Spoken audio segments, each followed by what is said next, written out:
everyone, so here we go. A new season, fresh ambition, renewed optimism, and at the London Stadium, the Carabao Cup provides the opening act. For West Ham, this is more than simply round one. It is the beginning of life back in the Championship after 14 years away, and this is the first opportunity to lay down a marker for the long road ahead. John Messino's Portsmouth are making their first ever visit to this stadium, and what better way to kick off a third successive season in the second tier than a test against one of the division's promotion favourites. 9,000 Pompey fans have travelled with them. A crowd of over 50,000 is expected. Welcome everyone to the London Stadium. West Ham against Portsmouth in front of a record-breaking crowd for a first-round League Cup tie. Over 50,000 expected here, 9,000 Pompey fans in attendance as well. And before the Championship resumes its relentless rhythm next week, two famous names meet with a place in the second round at stake and a chance to set the tone from day one. Former Wales international David Phillips is watching this one with me, so here we go again, David, and a chance for these two to put down an early marker, perhaps. Yes, welcome everyone for this afternoon's game. As you're right to say, over 50,000, which is a record for the first round. And when you have a look at both these sides in pre-season, West Ham are unbeaten. Portsmouth have been a little bit, yes, we've won a couple, we've lost a couple, but they'll be expecting high expectations this year in the Championship.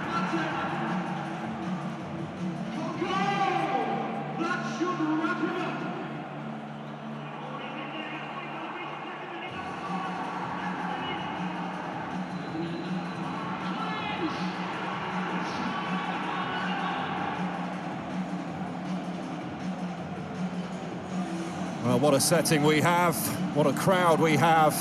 Expectation, of course, on the part of West Ham will be through the roof, but how will they readjust to life, having fallen out of the Premier League?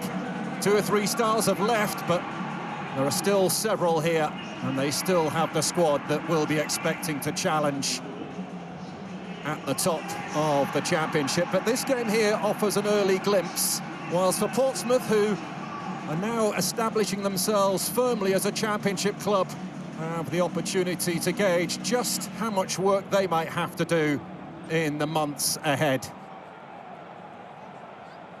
So it's a good test for both, David Phillips.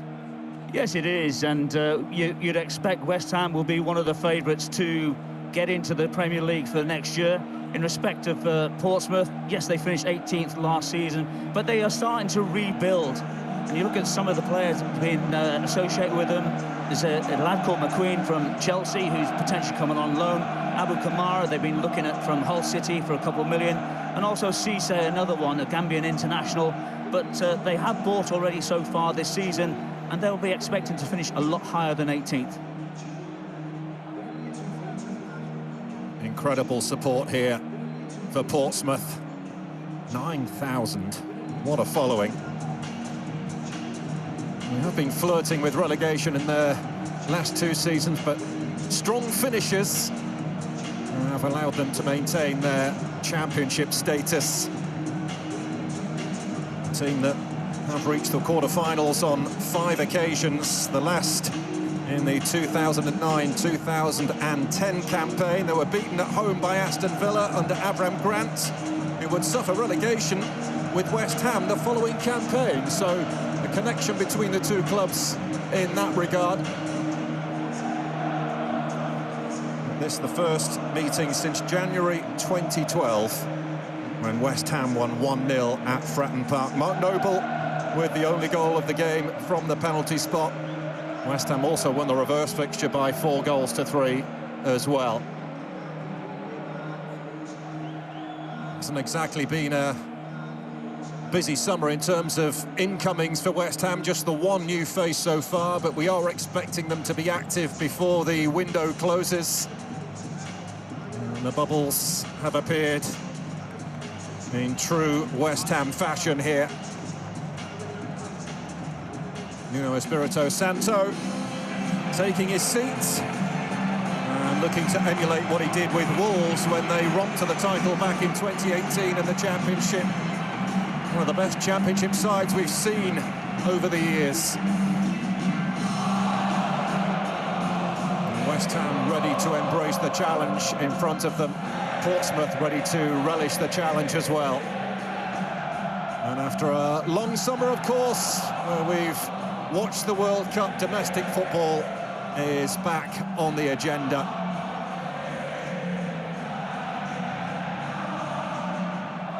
And here they come. For West Ham, this the first competitive step on the long march back. Relegation has altered the landscape, but it hasn't diminished expectation. The Championship awaits next week. Today, though, offers a glimpse of what life at this level may look like.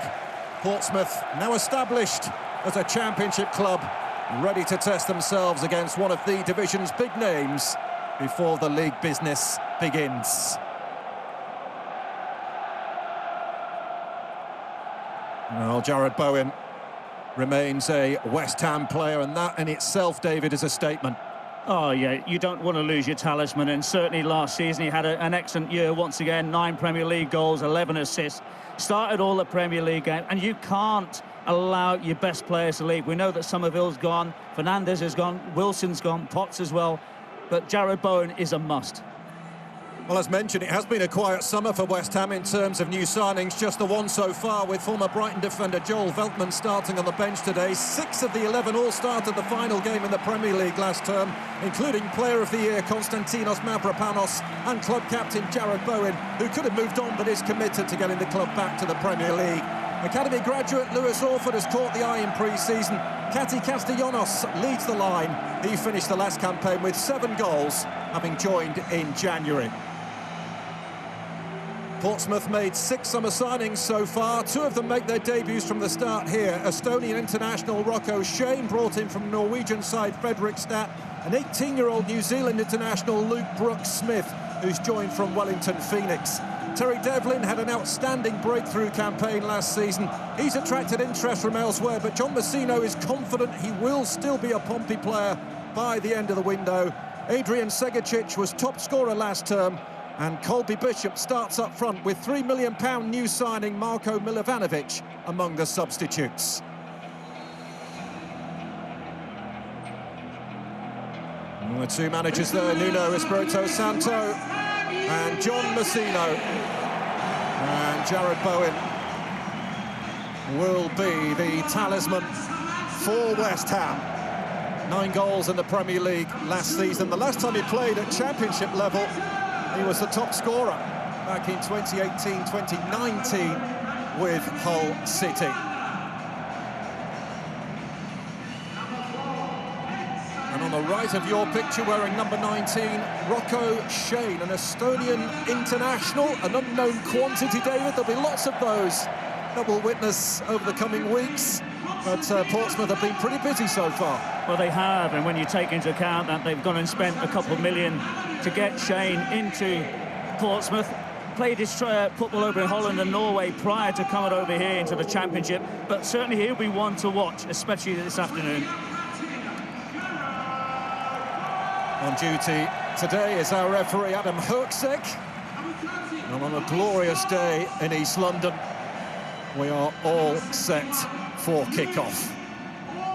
Portsmouth in their away strip of yellow and blue, gathering in a huddle. And are you a fan of the Carabao Cup actually kicking off before the league campaign starts? Quite a few managers have been in favour, David. Yeah, I quite like the idea as well. It gives you an opportunity to put your best side out prior to the league starting. We know with West Ham, they're at Burnley next week. That is a huge game to start the Championship for the season. And as we know with Portsmouth, they're at home to QPR. And Colby Bishop are looking to score a little more goals than what he did last year, only the 3. So away we go. And the famous West Ham anthem rings around the London Stadium for the first time this season. But all of the expectation will be on this Hammers team, and every single fan in attendance will be keen to see if there is to be any hangover from last season's relegation. And Portsmouth looking to seize upon any kind of hesitancy here, and they've knocked it through towards Abu Adams. And stepping across quickly was Max Kilman. And there's no way through there for Luke Brooks-Smith as Orford intervenes. Well, it's an excellent start, isn't it, for the away side? And we'll see what sort of delivery we have from Rocco Shane on this near side. You know that you've got Choknessy and Regan Poole, two big centre-halves coming up. And say Colby Bishop needs to score a few more goals this year. A lot of competition now with Milovanovic coming in. Well, goals in general were a problem for Pompey last term. As Rocco Shane sends one in deep. It's a crowd scene in there, and Walker-Peters looks to hoist it clear, which he does, but it will be a Portsmouth throw-in. Well, they can keep West Ham pinned in their own half. Kyle Walker-Peters with links to Portsmouth's South Coast rivals Southampton. And Segacic, a very impressive season with Pompey last term. Segacic, the Australian. And this is Conor Choknessy, the Irishman. Out to Zach Swanson, who is a right-back by trade, but operating at left-back. Conor Ogilvie is currently injured.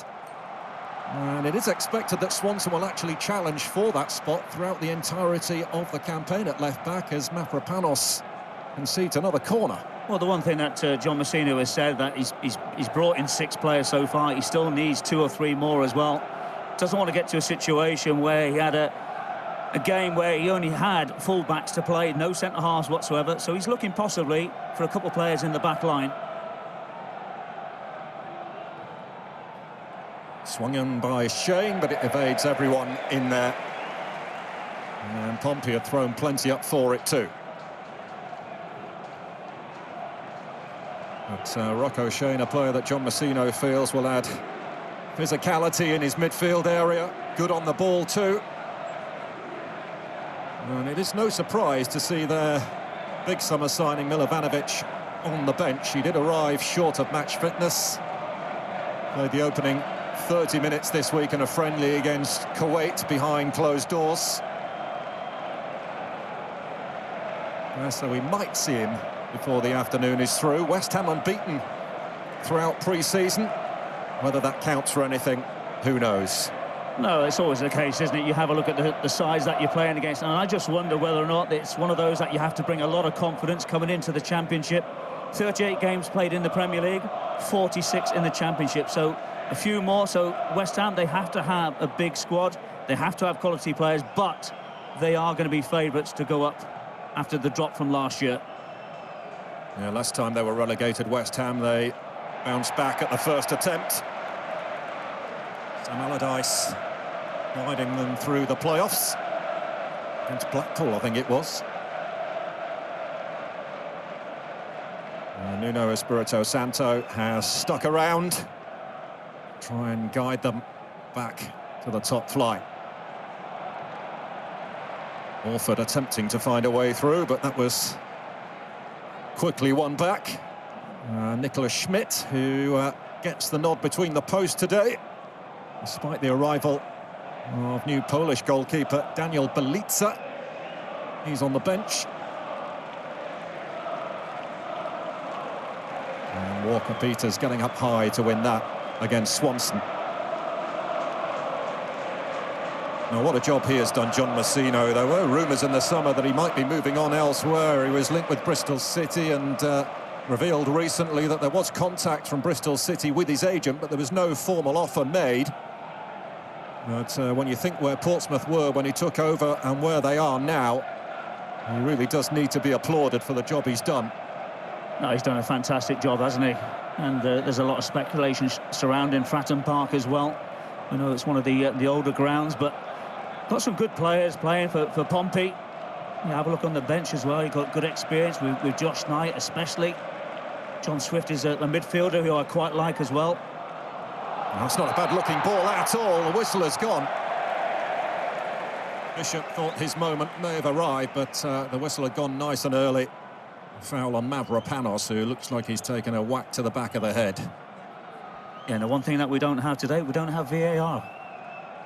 So I'm more than happy. Yep, and I think West Ham fans will probably be happy as well. That's what fans of all relegated clubs seem to say when they come down. No VAR in the Championship.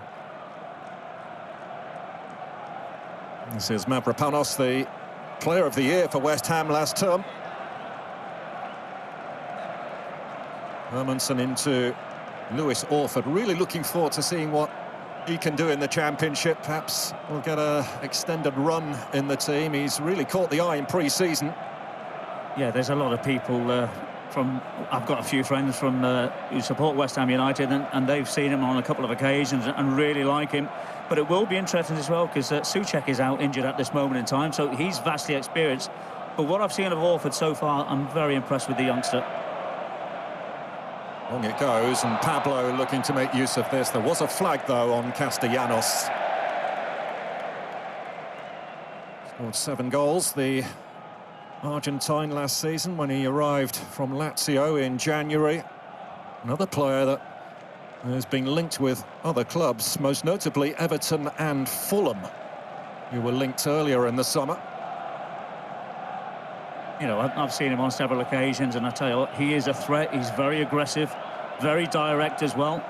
As you see there, just straight and offside. But he's one of those centre-forwards, as a centre-half, you wouldn't really want to play against, because you know you're in for a tough occasion.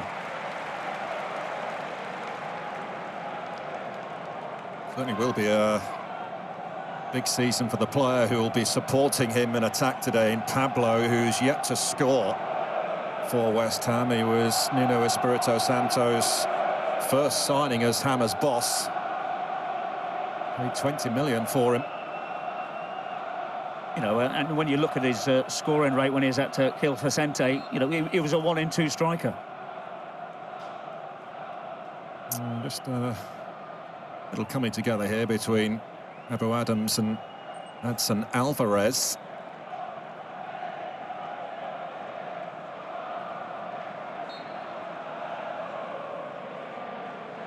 Just a little nudge by Adams off the ball, but nothing much in it, really.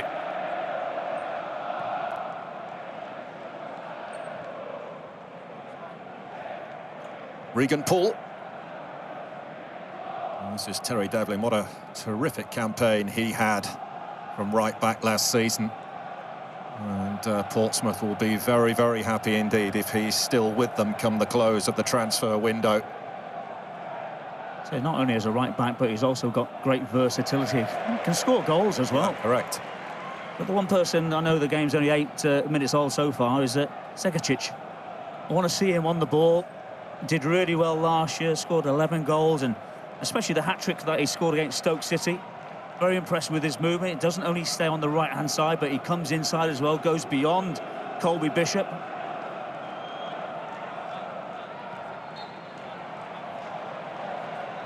Foul there on Swanson.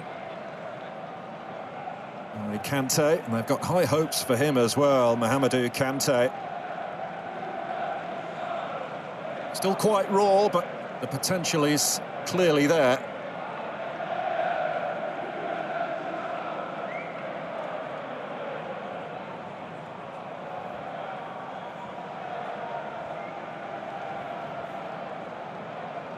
Schmidt here biding his time, and now Pablo has decided to go and press the ball.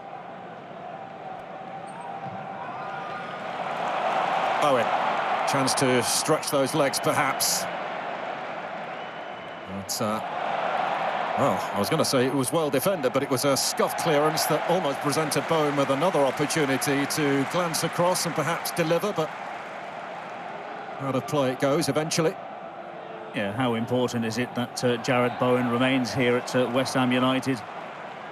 There's always speculation about your better players, and he has been one of the better players, or the best player over the few years that he has been here. Is it 8-9 years that he's been here since leaving Hull City?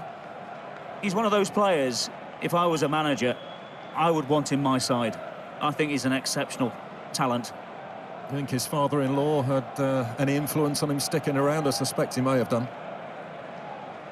He might have done, but even so, you know, what a great player he is, and to stay at West Ham gives them a great opportunity of getting up as well. And no, I wouldn't argue with Danny Dyer. Free kick then for the Hammers. And Bowen is one of those surveying the scene. Orford leaves it. Bowen now will deliver. It's not the best. And a chance for Portsmouth to try and push out. Bowen again. And Bowen going after this with Swanson, who on the stretch manages to stab it out of harm's way. A good test for Swanson, though, that's for sure. Yeah, absolutely, and so far he's stuck to his task very, very well. Just wants a decent delivery coming in. You know the importance when you have the likes of Mavropanos and Max Kilman. What, they're all 6'3", 6'4", always going to be a major threat. Well, that could be a tester. And the header is straight at Schmidt. I think it was Edson Alvarez had the attempt there. But again, if you get the right delivery going in, and if you have the likes of Edson and Mavropanos and Max Kilman, we've already seen Mavropanos score a good header pre-season against Southend United. Again, he was a player who was set to move on to Edson Alvarez. He might still do, but word is that he is leaning towards staying around. Edson Alvarez, who of course played against England in that incredible game at the World Cup. That's a good ball out to Walker-Peters, who is being pursued though by Leroux. And Orford now for Edson Alvarez.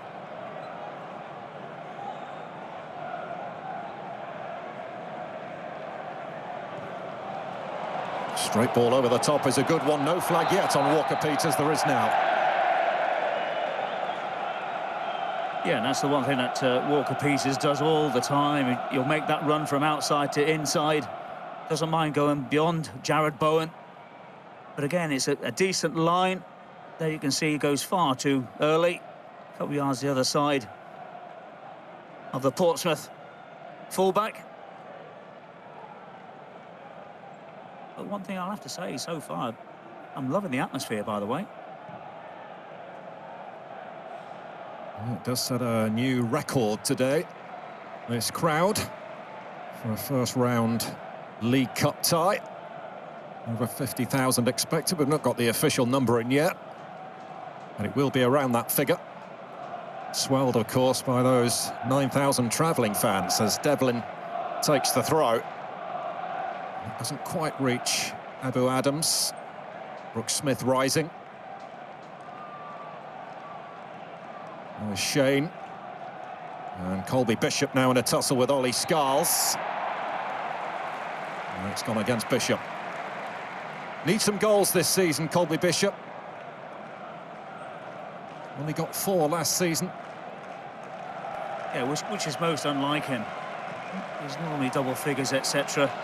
I know him from the time that he was at Leamington, just down the road from where I live. So I have seen him play on several occasions, but he's always in and around the goals. I know that he's had some injuries over the last couple of seasons, but even so, he still played an awful amount of games last year.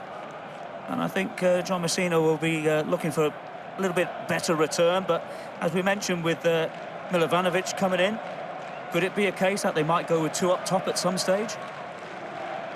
Well, he's certainly got that option now if he wants to use it, Messina. And free kick given against Kante.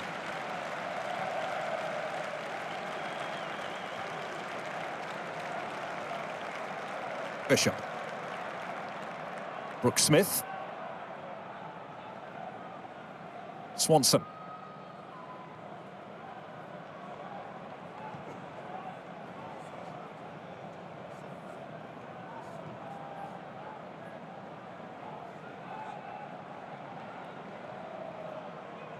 And Schmidt has a bit of pressure applied on him there by Pablo. Well, it's all due to Jarrod Bowen closing down, and that's why he went from his left foot to his right foot, and good bit of movement. But one thing I have to say about Portsmouth so far, they're well organised, positional sense as well. You can see the midfield, the way that they're moving, the two in there, with Rocco Shane as well.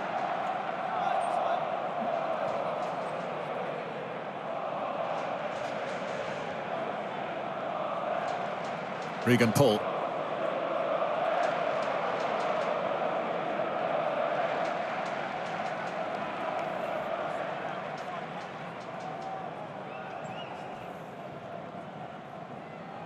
They do look quite comfortable at the moment, Portsmouth, and enjoying a spell with the ball at their feet here.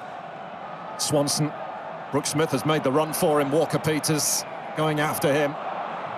Brooks Smith trying to cross. Good block from Walker-Peters. Good race, that one. Well, I thought it was an excellent recovery from Walker-Peters, but there again you can see the pace of Luke Brooks Smith, only 18 years of age. I say it is the way that Portsmouth moved that ball. Luke LaRue went down to receive that ball. It's a good rotation between himself and Rocco Shane, and eventually when that ball came out to the left-hand side, lovely ball from Zach Swanson into the path of Brooks Smith, but as I mentioned, good recovery run and tackle from Walker-Peters. Shane's corner. West Ham able to repel that one. Gathered by Brooks Smith. Misplaced, and it goes straight to Bowen, who slips a decent ball through. And Bowen is there again, and he looks to juggle it beyond a couple, and he's still got it. But then runs out of real estate. That's what I love about Jarrod Bowen, is that you think you're going to make that tackle and win that ball, and all of a sudden he just whips that ball above your boot and then goes on and keeps proceeding. And say the way he manipulates the ball is just so superb.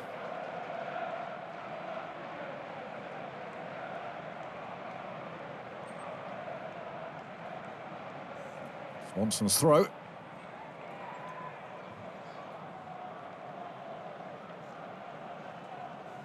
Well, Portsmouth, as I mentioned, finished last season strongly. Won 4 of their final 6 games to make sure that they survive for another season in the Championship. Some big wins as well, beating the likes of Middlesbrough, Ipswich, Leicester and Stoke. It is going to be a really competitive Championship again this coming season. Look at West Ham in the division, Wolves, Burnley, and then those that went close last term. And of course, the amount of teams that can qualify now for the playoffs has been extended. So teams finishing 8th and 7th will play in an eliminator match to decide who goes into the next phase of the playoffs. So the margin of opportunity is greater this time around. Yeah, without a shadow of a doubt, and I've said it for a long, long time. Possibly the hardest league in the world to get out of. With the amount of quality sides that get relegated, sometimes they might stay there for a couple of years, but you look at the Sheffield United, you look at Southampton, for example, there's lots of big clubs who are potentially looking to get promoted for this year. I say West Ham is going to be one of the favourites. Burnley will fancy their opportunity of going back up straight away. Wolves, another. I say it's going to be very, very competitive.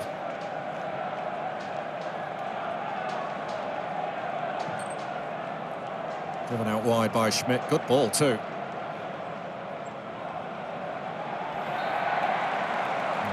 Errant pass, and attempting to steal it back. There was a foul by Luke LaRue, the South African, for Portsmouth, who came in last summer, having spent several years in Sweden.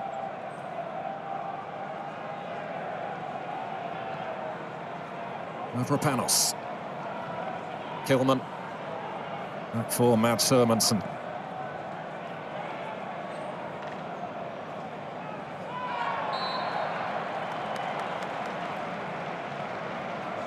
Oh. Hole in the back of the shirt of Mavropanos. Hope he's brought his sewing kit for half-time.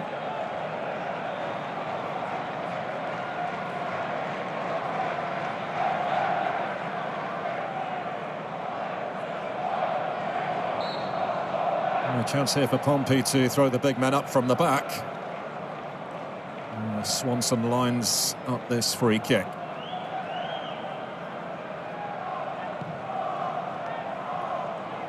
Plenty of height up there as well for Portsmouth. Here's Ebou Adams. Oh, good play from Devlin, who stands the cross up towards Brooks Smith. Owen dropping into defensive mode here. Played only as far as Rocco Shane. Swanson.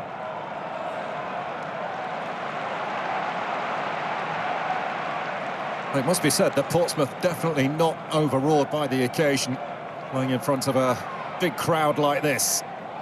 Shane picking up the bits. He can use Brooks Smith if he wants. He looks for the run of Ebou Adams.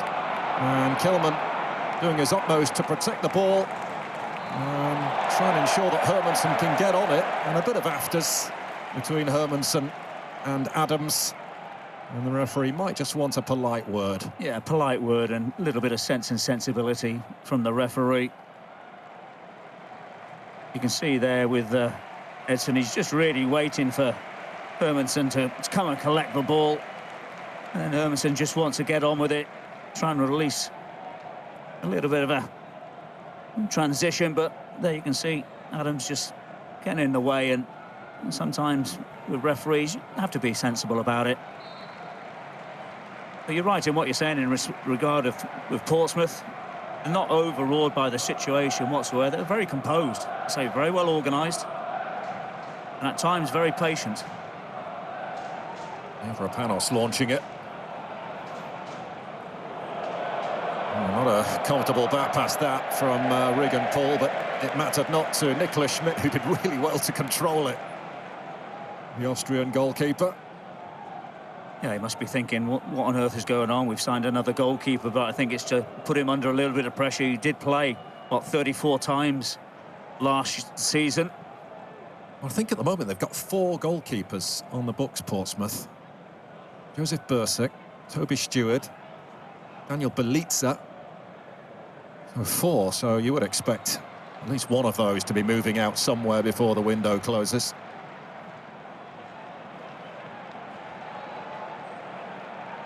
And Schmidt being closed down by Castellanos.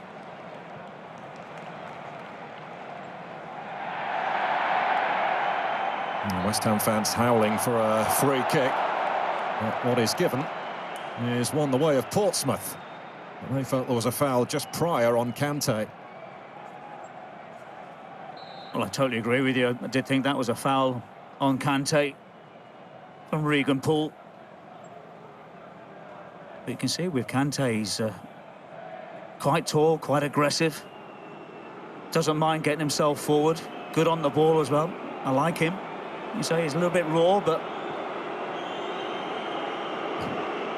Well, we are having... and I chuckle. We're having a hydration break, which, of course, was a big topic throughout the World Cup. But here we are, hydration break. And for the cynics, perhaps a coaching break. Well, but it is very hot. It is very hot, but you're used to that with the summer you've had. Yeah. I didn't mind it, actually, being out there. And I can understand why some had issue with hydration breaks in stadiums that were air-conditioned, but it's got to be unilateral, right? You can't just have it at some stadiums and not at others, and there will be cynics about, you know, the commercialised angle to these hydration breaks. Which isn't the case here, by the way, but it was there and for all to see in the States. I think, again, we talk about, I use those 3 words, sense and sensibility. We know these are professional footballers, and I've been there myself. Yes, we didn't have hydration breaks back in the day. No, we didn't have 9 substitutes back in the day. Times have evolved, times have moved on. And again, you have to be sensible about it. It's 30+ degrees out there, but actually down on the pitch, it might be a little bit warmer than that. It was interesting, actually. There were some stats doing the rounds at the World Cup with the amount of teams that benefited from the hydration breaks. You know, if a team has been under the cosh before that break, they were then suddenly the team on top after the break. There was a lot of evidence to support it as well, so it did make a difference in that respect, allowing the coaches to get into their players. Perhaps the team that was second best suddenly found themselves the team on top heading to half-time. Well, the academy I'm with at the moment in Coventry, they had a tournament over in Bermuda. Right. And one of our players went down, and their players decided that they wanted a hydration break. The referee deemed it wasn't a hydration break, said play on. There was no goalkeeper, just scored a goal. Wow, and how did David Phillips react to that? Well, I wasn't there, I wasn't invited, but I've seen it all. About sportsmanship, etc., but, you know, they deemed it as being a hydration break, and they all went off. Slightly bizarre, but anyway, we won the final 3-1. Well, that's all that matters in the end. And a foul on Brooke Smith.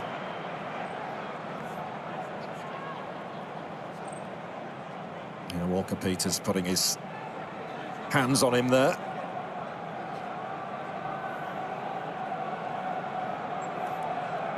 And a chance here for Pompey to ask a question. Segicic. There's the man over the ball.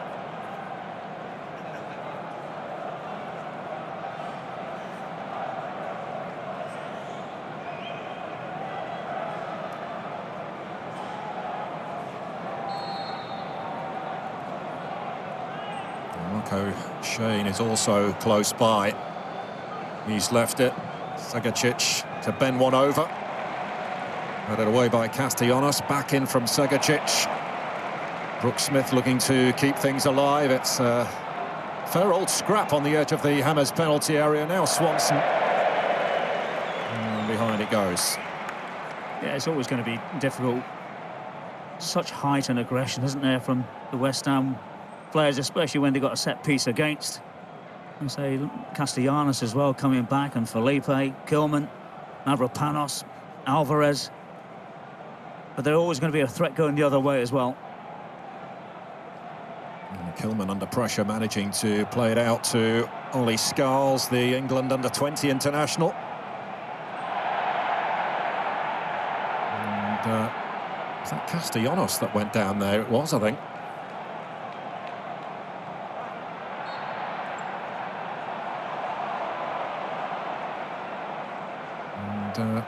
Castellanos none too happy with the attention that he was getting, I think, from Regan Poole.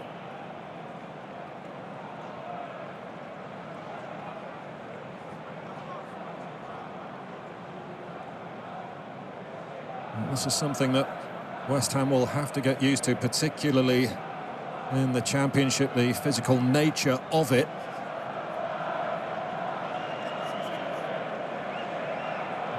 Regan Poole still pleading his innocence. It is going to be a Pompey ball. And there were a few suggestions, perhaps from Hammers players there, that there was a bit of a naughty foul that went in on Castellanos. Anyway, back underway. Swanson.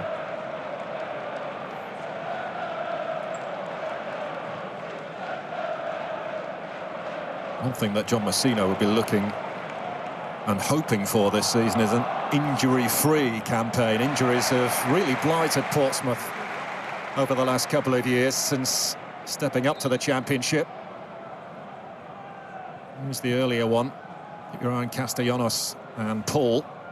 I think he's just using it for a slight bit of leverage, isn't it? He's just being a little bit stronger, that's what it is. Just standing his ground. You don't see his arm going from back to front. It's just there, isn't it? But that's what you're going to get in the Championship. Yeah, 100%. Here's Bishop.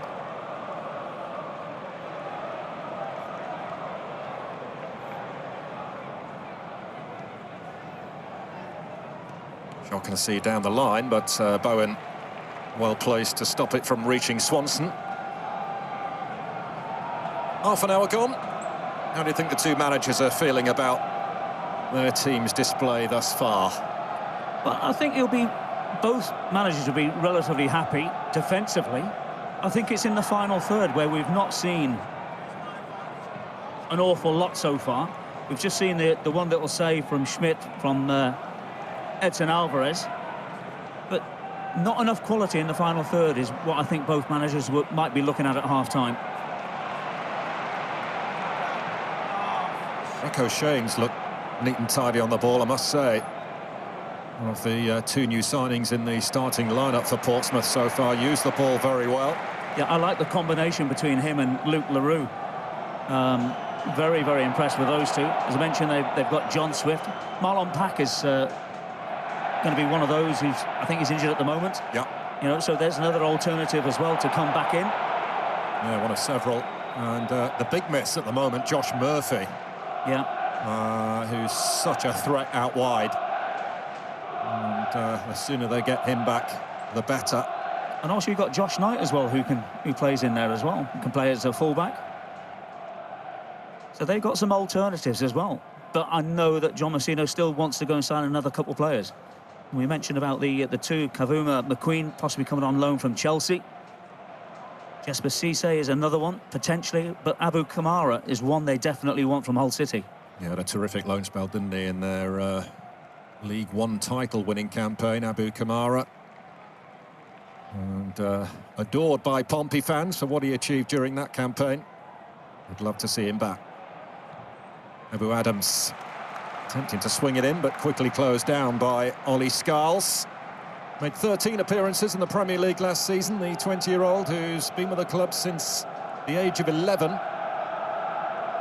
And some of those academy players you would think are going to play a big role for West Ham this season.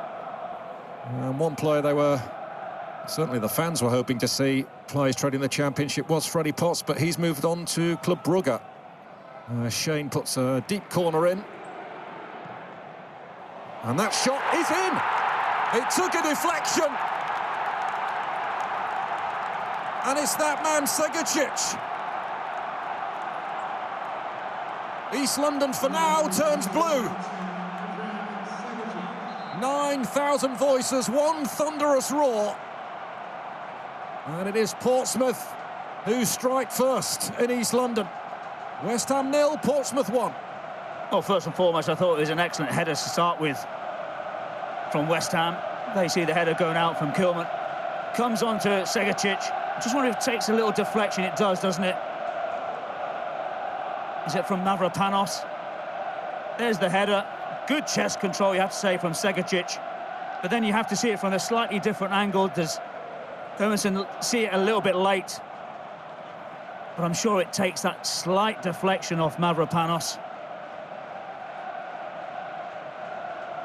It might not be. Might be Alvarez, actually. I thought it might have been Kilman, but we'll get there. If we name every single player, we'll get there, David. We'll get there. Yeah, absolutely. It did take a deflection anyway, so...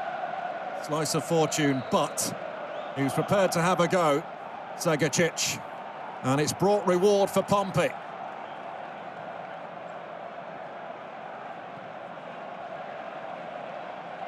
Along it goes to Castellanos.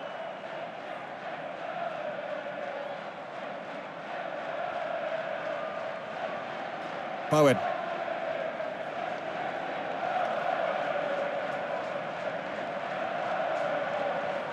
Edson Alvarez. Now Portsmouth have something to hold on to. And West Ham are going to face a situation this season where a lot of teams will set up to frustrate them. And the onus will be on their creative players to try and unpick the lot. And that might be a scenario that they could well be faced with now, with Portsmouth a goal to the good. Yeah, absolutely spot on. You can see with the way that they're set up, Portsmouth, you're talking about a mid-block. Yes, you might get one trying to close down like Segacic is now, and then Colby. But the rest will just be filling in the holes. They won't be going too far. They won't be trying to get up too close towards the halfway line, unless that ball goes back towards the West Ham 18-yard box, of course. This is Devlin. Steered clear by Kilman. And Kante is down for West Ham.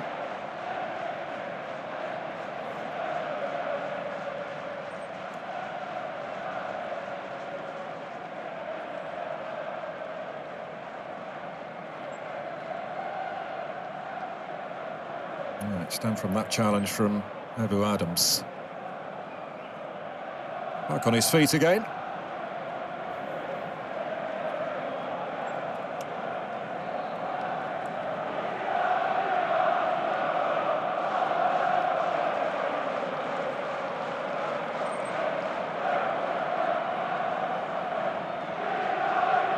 Now all the noise you can hear, understandably, coming from the travelling support.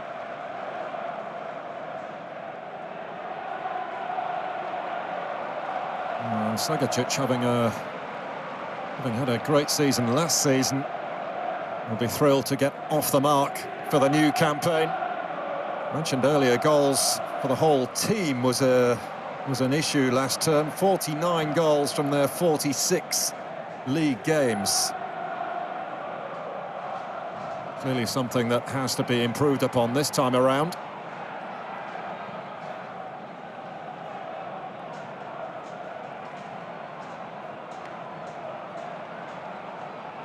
And it's stolen by Segacic. And Pablo dropping in to win it back for West Ham. And apart from that Edson Alvarez header, not seeing anything really from the Hammers going forward. They might now, though. Brought down by Castellanos, who did look offside and was offside. Yeah, and I think that's where they're going to be a little bit disappointed, Nuno Espirito Santo, especially the final third. And it's really a couple of long balls that got in Castellanos, but we'll see the goal here once again. I said it was a good header out to start off with from Max Kilman, but the way that he's able to chest control that ball, it's an excellent strike, but as we say, it takes a wicked deflection past Hermansen. It'll be interesting to see where he plays this coming season, Segacic. He feels he's better placed to play in the number 10 role. Went out wide a lot last season. But we'll see how that transpires in the coming weeks and months.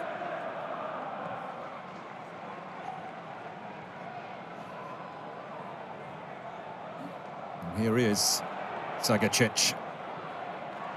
Adams. Out to Terry Devlin. Segacic trying to give Scarles the slip. And he's done well to get the cross in from there, and it's not a bad-looking one for Bishop.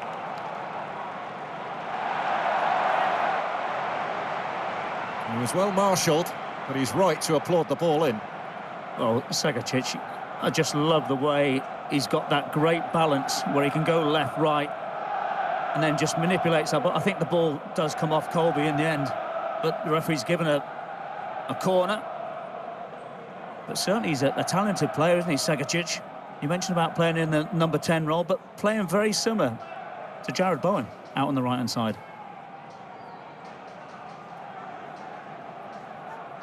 The usual suspects are in there. Shane, whose deliveries, it must be said, from those corners haven't quite been where he would want them to be just yet. No, absolutely right. And mentioned about the height they have with Poole and Chotnessy, Colby Bishop, but also equally so, West Ham are a big unit at the back.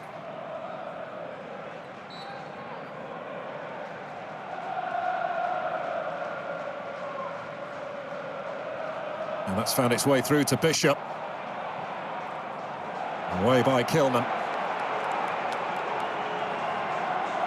Just happy to get rid of that one, Max Kilman. Player who he knows very well.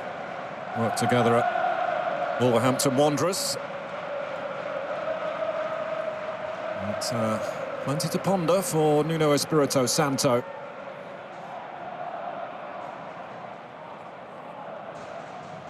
Devlin looking to work it in, and that will carry through to Hermansen. You can just feel a bit of frustration, can't you? Yeah, West Ham fans. Yeah, the crowd want the ball to go forward a little bit quicker when Hermansen had the ball, but if there's no one to play it to, then right to just bide your time for a little while.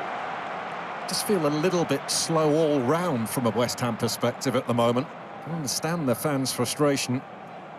Well, for me, I look midfield areas, and I just think at this present time that Luke LaRue and Rocco Shine have been better than Kante, Alvarez and Orford. And also when they get the ball, they're able to go and put that ball down into those channels quite easily. They've got willing runners of Brooks Smith down one side, Segacic down the other. But when you have a look at Jared Bowen, he's had a few runs, decent runs, but not really seen too much of the ball. Pablo, Felipe, neither. He's hardly seen the ball at all. Castellanos has made a couple of runs in behind the two centre-halves, but been offside on a couple of occasions. Well, certainly in this first half, we have been looking more to our left than we have to our right. As Portsmouth go long this time up towards Bishop, there's Shane to pinch it. He's done well. He's got runners in front. Shane goes alone, spilled by Hermansen. But he has got there before Segacic can even think about profiting on any loose ball. You know, and I like that from Shane as well, where he's able to pick the ball and then drive into a good area. And not scared to have a shot. But it's a good save from Hermansen down to his left-hand side. Walker-Peters. Orford. On it goes towards Kante, who's done really well. Good ball inside, and there's the equaliser, Castellanos. West Ham's first goal of the new season, and Tati Castellanos has levelled it in the Carabao Cup. Steering it beyond Nicholas Schmidt. He's up and running for the new campaign.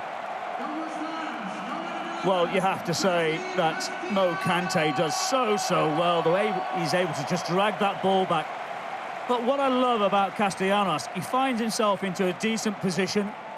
He's quite vacant in and around where there are no Portsmouth defenders. And the way he's able to just open up his body and guide that ball towards the far post. Nicholas Schmidt, no chance whatsoever. And that's exactly what West Ham need going into towards half-time. There's a bit of real quality from them in this first half. Great run from Kante. Castellanos not picked up. Good finish, and we're all square. And we'll remind you that if scores are level after 90 minutes, no extra time, it will go straight to penalties.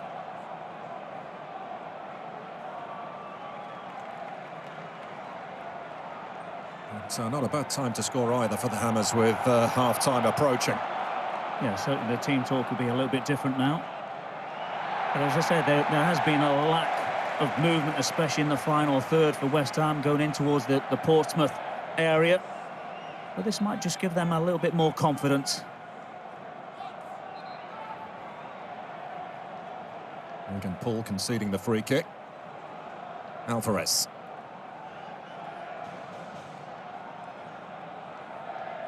Mavropanos.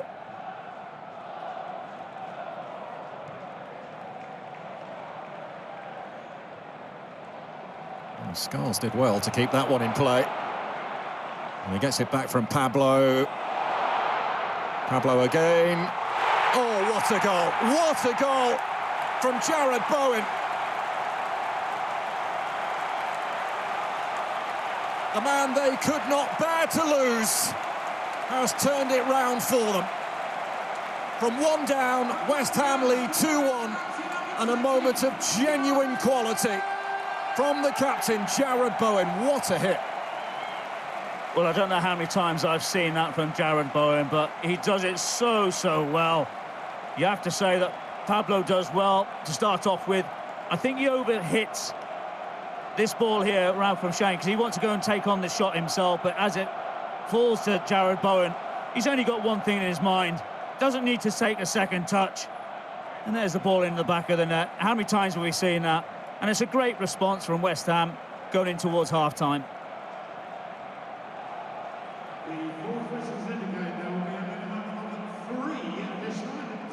Jared Bowen right when West Ham needed him. Looks as though he's put his team on course for a half-time lead. 2 goals in 2 minutes for the Hammers. And the scoreline now has a very different look. And Portsmouth, up until that West Ham equaliser, have been very, very good. Important they try and get back to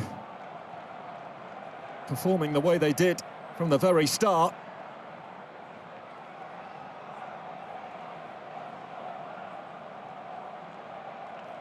Despite being 2-1 down, I still think John Messino will pluck out so many positives from the first half showing from his team. Mavropanos. And suddenly West Ham have a bit more life about them. Bowen, who's drifted into a central position for now at least. Segacic as well to get that through to Rocco Shane.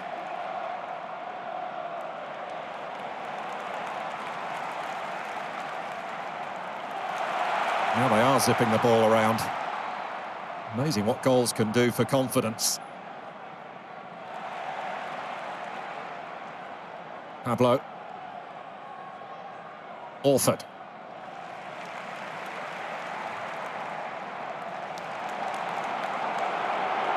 Now Kilman striding forward. And Scarles, Castellanos with the flick. Pablo coming onto this. Schmidt just gets his body in the way. And if anyone is desperate to get on the score sheet, it is Pablo. It's just the way that they move the ball from right to left. And eventually it comes out to Scarles. It's a decent ball. You have to say that the keeper, Nicholas Schmidt, just closes down Pablo very, very sharply.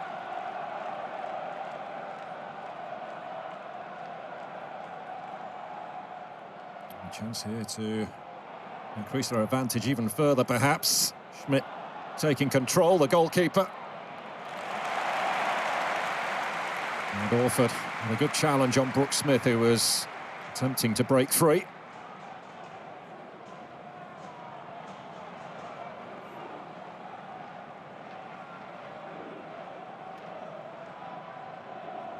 We were saying before that first West Ham goal, weren't we, about all seemed a little bit slow from West Ham, but it's a different scenario now. They've got a couple of goals and suddenly the touch is there, they're moving it a lot quicker. And there goes the half-time whistle. And for so long in that first half, Portsmouth with a team on top. But West Ham have managed to turn it around. Segacic it was who took aim from distance, took a wicked deflection to give Portsmouth the lead. Castellanos, after great work from Kante, levelled matters. And Jared Bowen, their captain, struck 2 minutes after to ensure that West Ham go to the break with a 2-1 lead here in a crowd of over 40,000 watching. It is the Hammers on top at half-time. West Ham United 2, Portsmouth 1.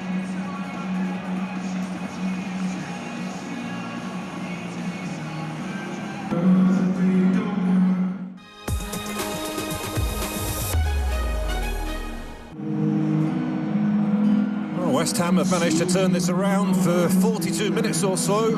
Portsmouth, very good, and then in the blink of an eye find themselves beating. Does John Messino to his players in that changing room, David Phillips? Forget the last 3 minutes. Focus on what you did really well in the first 42. And that's what you have to do, but this is what happens when you play against Premier League sides. If they get an opportunity, they're putting that ball in the back of the net. Yes, slight deflection for Jared Bowen. I thought it was an excellent goal, well worked for Castellanos. But that's what happens. You know, unfortunately, West Ham weren't able to do that in the Premier League last year. In fact, they lost, I think, 9 times at home last season. Did score an awful lot of goals. But I thought with Portsmouth Football Club, I was very impressed the way that their setup was sorted out. I like the two of Luke LaRue and Rocco Shane, like them, but I also like Segacic. We know that he scored 11 goals last year. It's an excellent goal, yes, slight deflection, but I think Messino will be quite happy, apart from the last 3 minutes, about the way that his team have performed against a side who are promotion favourites for this season. What about Nuno at half-time? How will he be feeling about what he's seen from his team? I think he'd be actually quite relieved to think that he's gone in 2-1 up. You can see there's no emotion when that that got in, and I just wonder whether they're likely going to start turning, because they weren't performing particularly well. At times, Portsmouth were defending very, very well. Not many times did West Ham get in behind the back unit, and we mentioned ourselves, a little bit laboured, a little bit slow, but then all of a sudden, in the split of, 3 minutes, they go and score 2 excellent goals. And that's what football's all about, and that's what West Ham can be all about.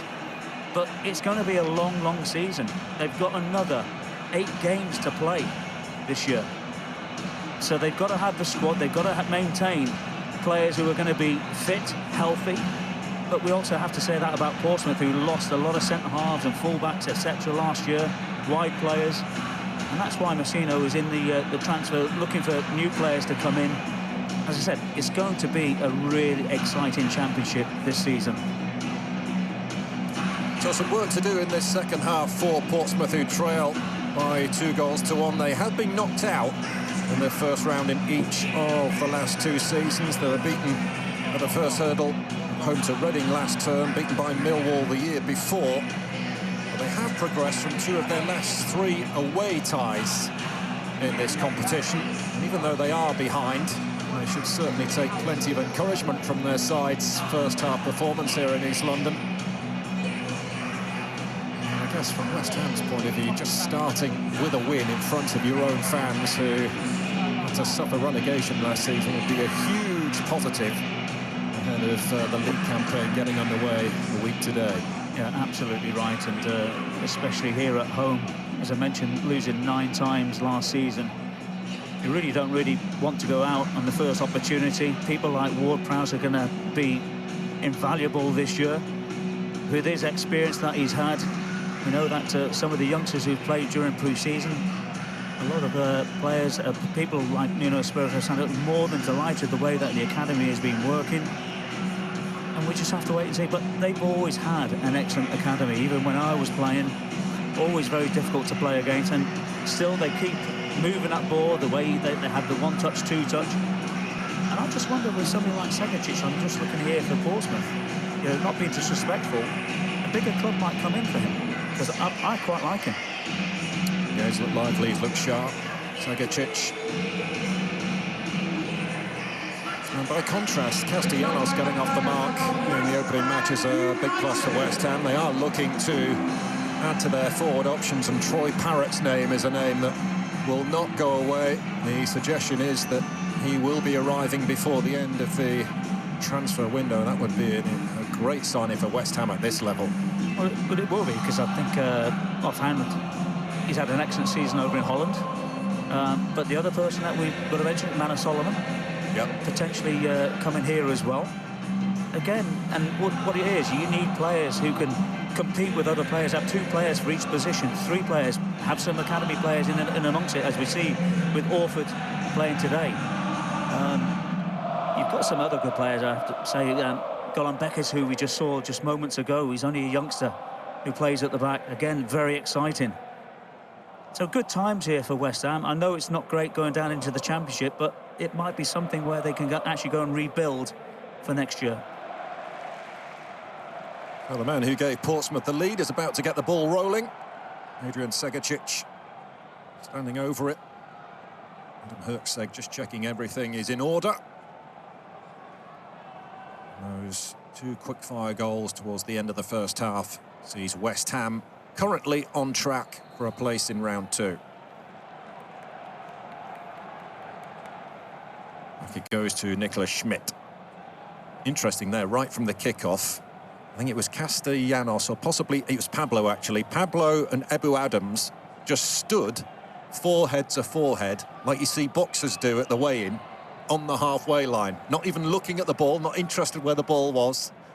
So we'll keep an eye on that for you. I found that quite amusing. They're just sizing each other up, are they?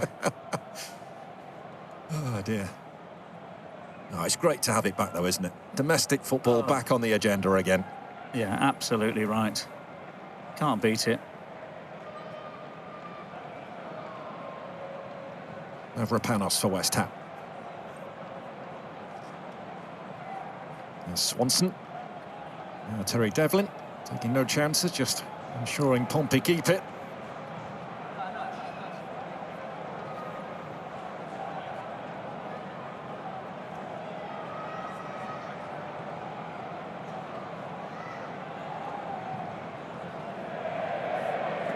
heading straight out of play from Nicolas Schmidt. He's had a really high bar in his first season with the club. Last season impacted by a broken hand that he suffered against Southampton last September, which ruled him out for a couple of months.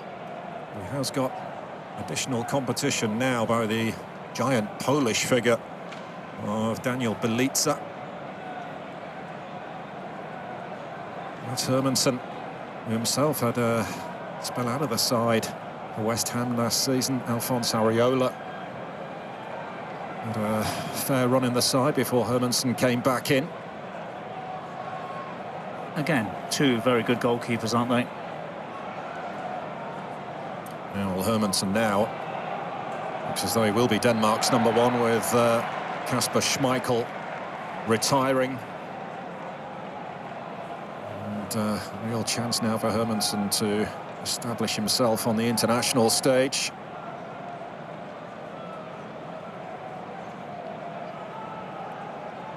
I'd say one person that we haven't mentioned is Malik Diouf. Yeah. You know, what's going to happen with him? There's a lot of speculation surrounding him.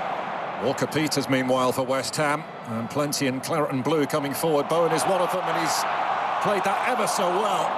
And Castellanos taking aim, but Portsmouth able to get bodies behind it.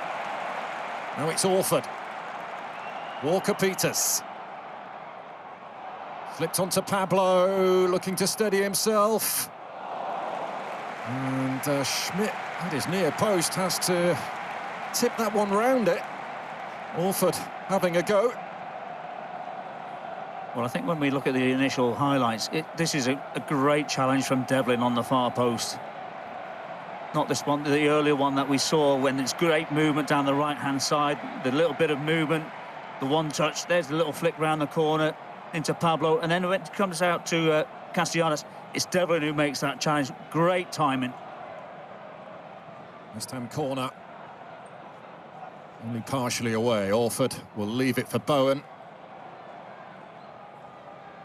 Rocco Shane gets Portsmouth out of a tight spot with a clever ball to Segacic. Abu Adams on to Segacic again. Walker-Peters was there with him. Quickly taken throw. Brooks Smith, who showed some nice flashes in the first half, looking for Colby Bishop. And kept alive on this near side now by Terry Devlin. And Portsmouth very much in this game. Well, they are, and say that was an important block from Devlin, which denied Castellanos another opportunity. But you can see how quick at times West Ham can be, moving that ball forward. It's just a little bit of a loose one there for Portsmouth. And I just wonder, maybe with 30 minutes to go, Milovanovic might come on if the scoreline's very similar.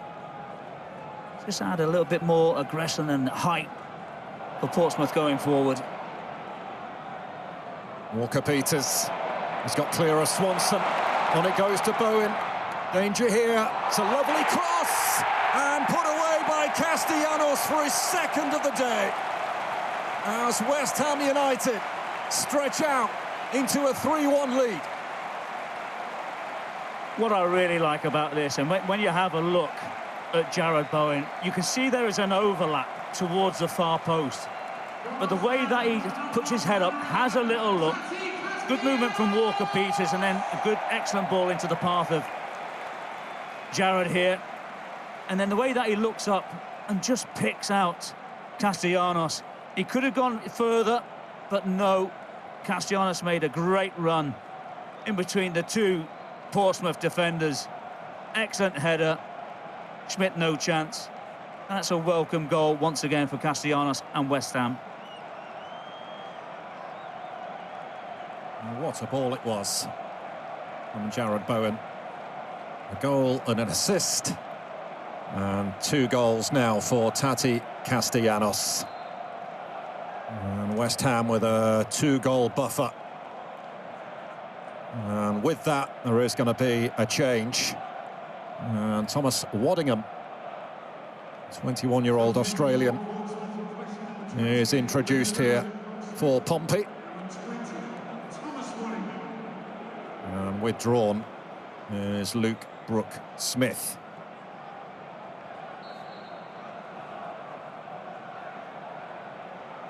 And that just underlines the point we made earlier on about Marko Milovanovic, the big summer signing, being short of match fitness. John Messino not prepared to introduce him yet. May well get maybe 20 minutes in this game, perhaps, or he might decide not to risk him at all. I don't think it'll hurt to give him 20 minutes. Adams, Segacic, West Ham on the retreat, Segacic, and Hermansen well placed. Yeah, once again with Segacic, you can see that he's all primarily left-footed, and as you're right to say, spot on from Hermansen, but once again you can see in transition how quick West Ham are. Walker-Peters against Swanson. 4 in Claret and Brew in the box. Only partially cleared by Luke Leroux. Edson Alvarez. And Swanson has got caught there. No malice in it, but Alvarez was stretching, and in the process has caught some of Zach Swanson. Well, I didn't think this is a particularly good challenge, and I'm sure if there were VAR around, you can see that his boot is raised, got studs going in towards the Portsmouth player. Just hope that he's going to be okay, but I didn't think it was the greatest of challenges from Edson myself.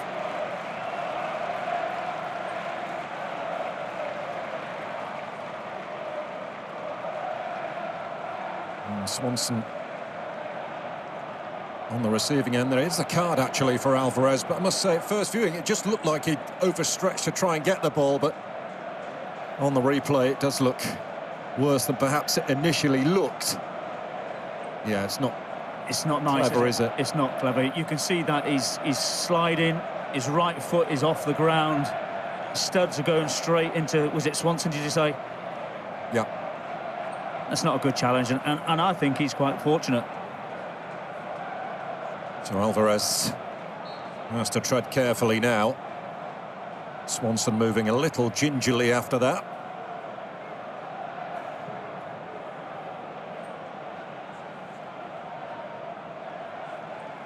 Bishop beaten to it by Max Kilman.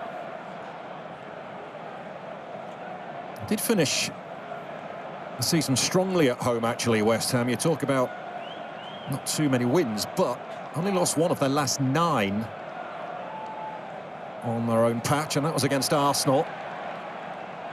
Abu Adams tucks it inside. Shane Segacic finds some room. That is deflected up and over. And it is going to be a Portsmouth corner. Yeah, he's one of those players. You've got to be very careful, haven't you, in and around him. He manipulates that ball really well, shoves it from left to right, can go either way. And he feigns to go and shoot. I think it was Edson who had the deflection in the end, but we'll see what happens here. The crossed arms coming from Segacic must mean something. It's the iron sign, isn't it? Segacic with this corner. Into that near post area again. It's a jam-packed penalty area, and West Ham looking to break here. And they might be able to if this pass is a good one. And Pablo is unable to reach it. Well, I can see there with Lewis Orford complaining to Kante. Should have hit it the other side because there was an overload on that right-hand side. I didn't think he took up the right option. Maybe should have hit it with the outside of his right foot from left to right. Inside Messina is not particularly happy with something with the 4th official. Waddingham's got a problem here. Only recently arrived from the bench.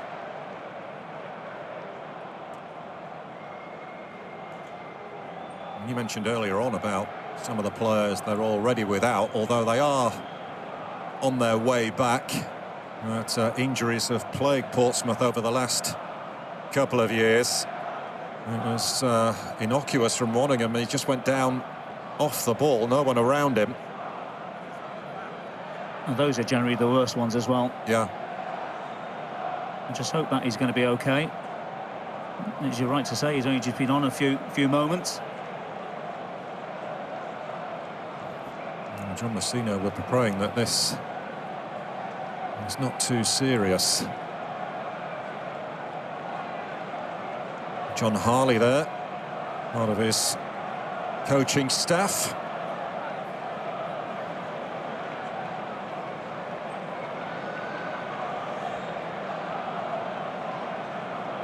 Big discussion going on as to what they're going to do. It looks as though there might well be another change here.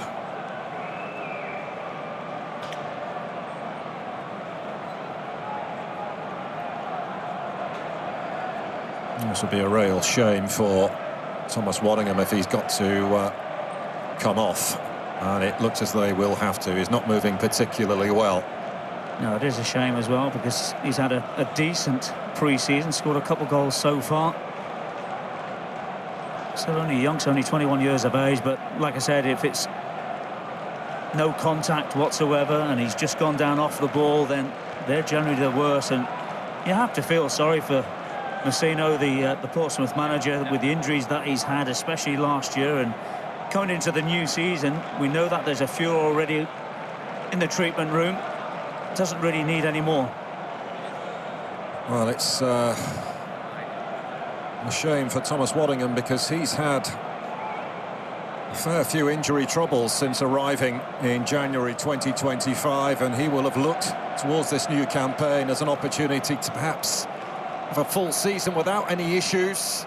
He's hobbling off, but it does mean that we'll see the introduction of Marko Milovanovic, also known as Moretzi, that you can see is printed on the back of his shirt. And John Messina perhaps having to put him into the action a little sooner than perhaps was planned. And Owen Kenny is there also, another new face. There's going to be a double change.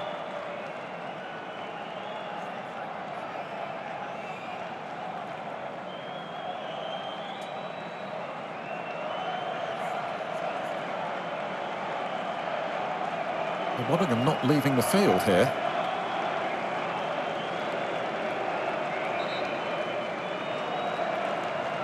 And of course, we do have new rules this season where substitutions, you get 10 seconds to get off the pitch, and if you don't get off the pitch in time, the player coming on has to wait for a minute before they can get involved. Looks like Owen Bailey as well, isn't it? Yeah, Odin Bailey, yeah, he's at the back of the queue there, another new arrival, so 3 new faces coming on. Owen Kenny is the first to step onto the pitch. Replacing number 22, Zach Swanson, and number 27, Odin Bailey. Swanson has gone off. Odin Bailey coming on. A rejig going on here as well, because Odin Bailey is an attacking midfielder. He can play wide, he can play central. And Luke Leroux, I think, has departed as well, hasn't he? So 3 in one go from John Messina. Information there of the changes at the top of your screen.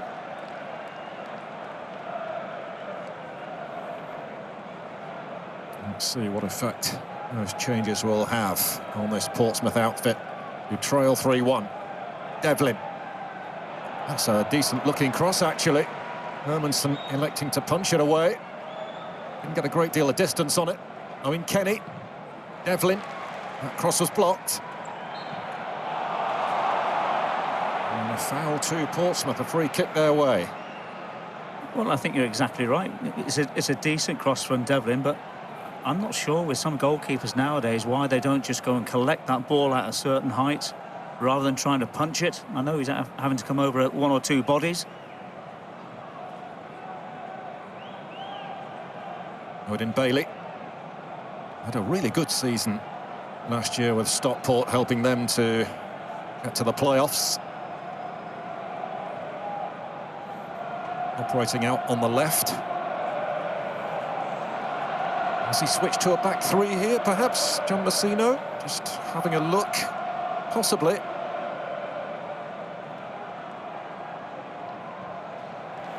And they've won it back in midfield. Owen Kenny. Odin Bailey. That's a lovely ball. And sadly for Portsmouth, Sagicic unable to get it under his spell. No, I think he come up against a much bigger, taller, more aggressive person who stood in his way, stood his ground, absolutely spot on.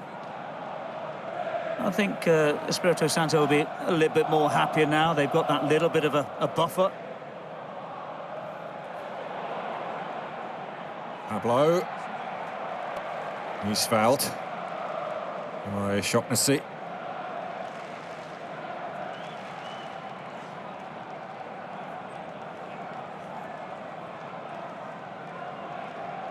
The referee had a good view. He's no more than 4 or 5 yards away from that.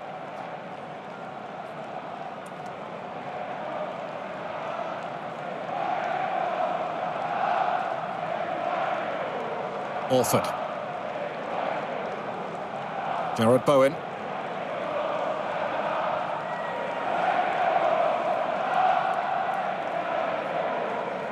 Kyle Walker-Peters. Bowen levering it infield.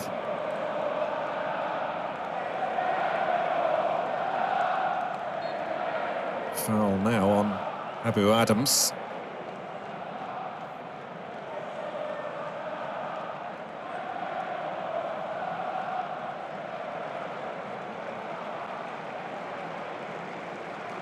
Well, Portsmouth need a spark from somewhere, but if they can get the next goal, it would make things very, very interesting.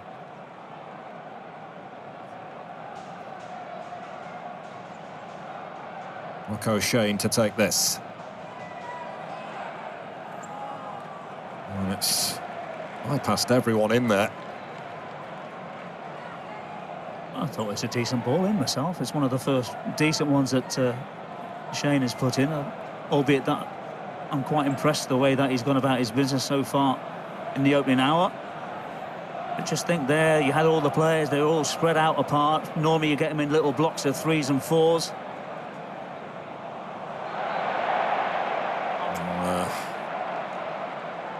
Clear foul there from Milovanovic. Interesting to see how he settles into English football. So often we see players come in from abroad and it does take a long time to adjust. And certainly the Championship is one of the toughest leagues around. Owen Kenny. Nicely done from Kenny. And still he goes. West Ham can smuggle it clear and now look to turn it into something useful themselves. Kante. Owen is available. He wants to use him. Perhaps didn't make the best choice in trying to pick out Castellanos, who had a yellow shirt with him. Abu Adams. Taking on Kilman, who recovered well, just to flick it away. Devlin. Kenny. Sagicic. Devlin's ball across. And a swing and a miss from Owen Kenny. Well, I don't know about yourself, but yes, he's had a swing and a miss, but how much time did he have? There was nobody within 5-6 yards of him. He could have had a good first touch and then had a good sighter. I was just about to say before that he's looked really good since getting off the bench, Owen Kenny. Looked to be positive, to try and take his man on when he's got the ball. Brought in from Dundalk. And Kante needing some attention for West Ham. You see now, with 21 minutes in, I know you're going to be talking 22 and a half minutes before you have your break. Why not have the break now if the Kante's down? Yeah, So now would be the logical time to do it, I suppose.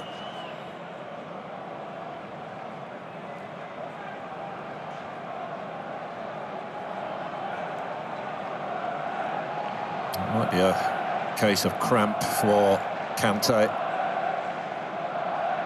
But he's got all the attributes, though, hasn't he, to be a top midfield player. Look at him athletically, physically, looks strong. He's got some quality on the ball too, as we saw with the opening goal for West Ham today. Yeah, he made that good movement into the left quarter, as I'd call it, and then he's up against Regan Poole, who's a consummate professional. And the way that he's just able to just drag that ball back with his right foot and then cross that ball with his left into a good area for Castellanos to open up his body. I think he will be one to watch this season, especially in the Championship.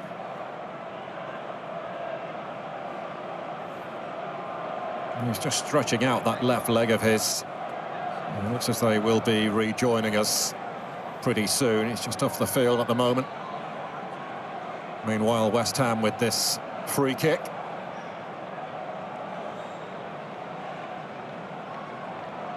Mavropanos plays it short for Alvarez.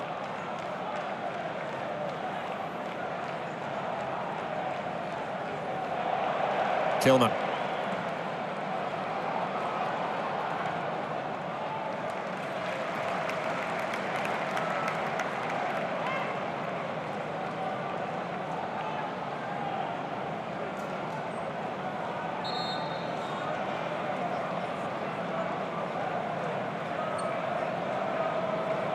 Ollie Scarles with the throw. Oh, nice turn from Pablo. He's got away from Shane, and that was a clumsy one from Ebu Adams. I don't think he can have any real complaints there, can he? No, he can't. And once again, I think the referee does everything right. Just blows his whistle and then just assesses whether this is going to be a yellow card or not. Again, he's come down. He's a little bit high. You can see there with Alvarez. He really can't have any qualms, especially with the challenge that he had on Swanson. You can see there that Adams is turning around to Bo and saying, well, what else do you want me to do? Do you want me to pull out of this challenge? He's certainly got plenty to say. And the referee wants another chat with him.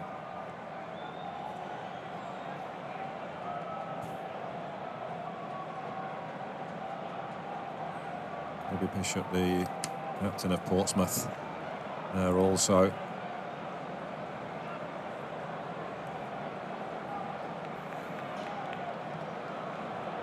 Well, after a ticking off, play can resume. Well, I'd actually put him down for a yellow card because I thought, the challenge was not a great challenge, and then there was that little confrontation. A little bit of leniency from the referee. I don't mind that sometimes.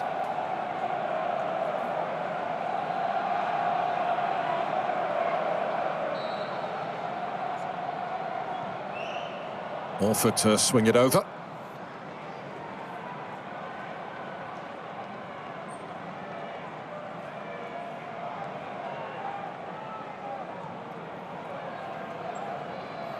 Well, that third goal for West Ham has just taken the sting out of the game. They are still carrying a threat, though. Castellanos. And it's cleared away by Regan Poole. And he's on a hat-trick at the moment, Castellanos. Yeah, and he gives you that great option, doesn't he? Because what he does, he just stays on the shoulder of the centre-half and just looks for that long ball all the time. Here we go, the hydration break. I'm not sure why it's taking so long. Well, a little later than planned, perhaps. And seeing as we've got this hydration break now, perhaps might be a good time to have a look back at the goals, I think. Entertaining game so far. A game in which Portsmouth were able to get their noses in front. All came from this corner kick that was only headed as far as Segacic.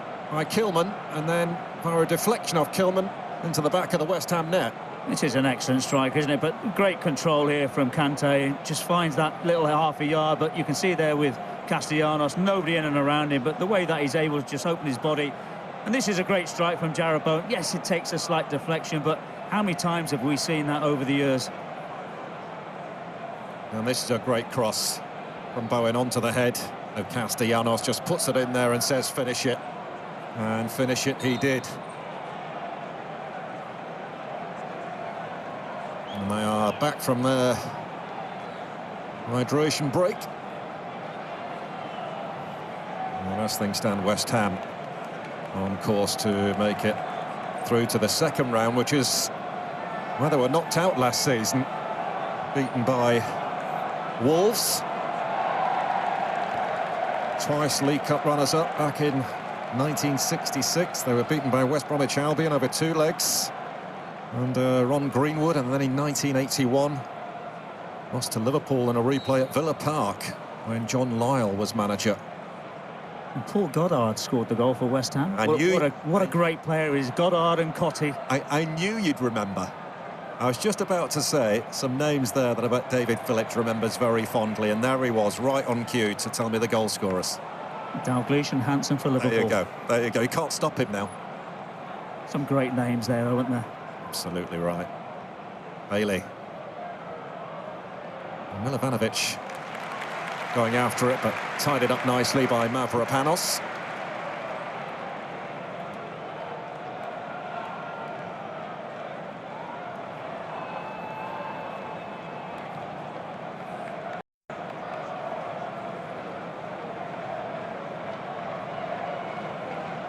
I guess from West Ham's point of view now, it's just about managing the game, not picking up any injuries, to make sure they're in tip-top condition for the opening league fixture next weekend. There are going to be a couple of changes for West Ham.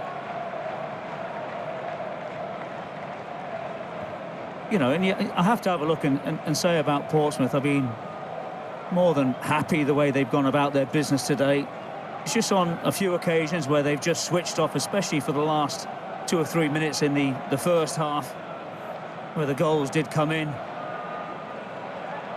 But Messina will not be particularly happy that the fact that Swanson picked up that injury with that awful challenge from Edson Alvarez, and then that we're not sure what happened with Waddingham.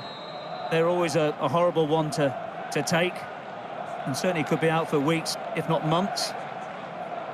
Substitution for West Ham United in midfield number 4, Edson Alvarez. Well, not bad changes to be able to make these, are they?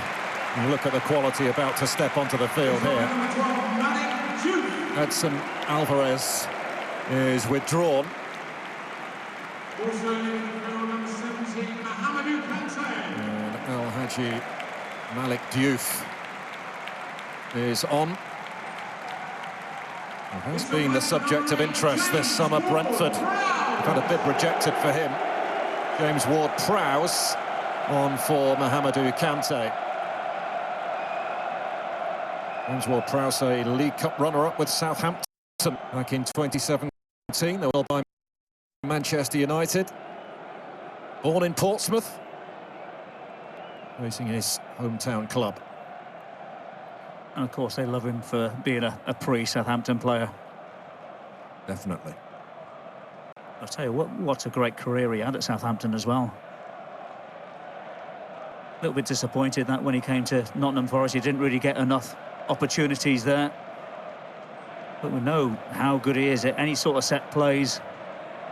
I think more free kicks scored than anyone else in the league. Beckham's record at one point, didn't he, as I recall? Here's Devlin. Portsmouth still plugging away, as you would expect them to. Messino's team, well known for fighting to the very end, no matter what the circumstance. Not a bad kick, actually, from Schmidt. It's a nice idea, but it skids away from Colby Bishop. I think that's a time where you've got to be looking at Milanovic, who is, what, 6'4", 6'5", about hitting that ball into his chest. And so far he's not really had any sort of opportunities to get into the final third. The So, but you're saying about him coming over and might take a little bit of chance, a little bit of time. I look at him and think about Ivanovic, who plays for Millwall. Yeah. Exactly the same serve as well. He's done really, really well. Oh, great skill from Walker-Peters. Pablo laid off for Bowen. Rocco Shane is there. One of the standout performers, I'd suggest, for Portsmouth today on his Pompey debut. Here's another debutant, Owen Kenny. He's got Orford for company, but Kenny is positive, as he has been actually since getting off the bench. He's looked good. He has, and what I like about him is that not only do we see him playing on the right-hand side, but he's very comfortable going over onto the left. I did think that the delivery was a little bit short, but having said that, the two centre-forwards all came towards the near post. Didn't give him an opportunity to just spring that ball towards the far post. First time I've seen him in the flesh, but it certainly backs up what John Mousinho said about his ability on the ball and how he likes to run at defenders. Well, he's certainly shown us that, Owen Kenny, so far. But you look at his, and we know we're talking about the Irish League here, but not being disrespectful, but you look at his stats. He's got very good stats, goal-scoring stats. Yeah. 22 goals and 15 assists during his time at Dundalk. Sagicic. Bailey. Shane. And that is just towed over the line by Mavropanos. Portsmouth corner, taken quickly. Odin Bailey. Watched closely by Walker-Peters.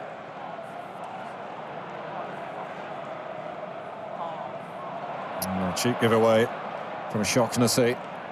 Odin Bailey, though, working hard to retrieve it. Sagicic making a beeline for goal. Oh, and Milovanovic just couldn't get enough of a meaningful touch on that, if any, actually, to give Hermansen a real problem. Yeah, it's just a lot of bodies in and around that 6-yard box, wasn't it? I just wonder whether or not there with Sagicic, if you've got that ball low, just hit it nice and hard.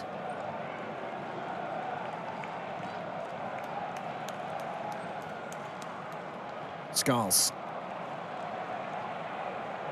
Look at the room over on the right. Owen has to feed it through for Pablo. And there was oceans of space over on the right for Walker-Peters to operate in, had it have gone out that way.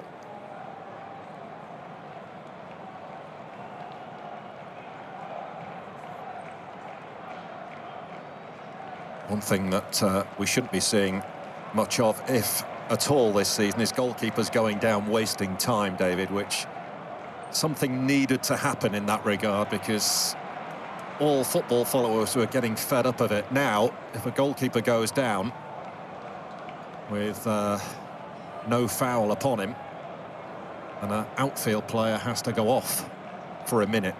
Yeah, and I totally agree with that. And why I say that is that we have this in professional football, but it goes down to grassroots as well. It happens where I am. So that, for me, is a real positive step this season.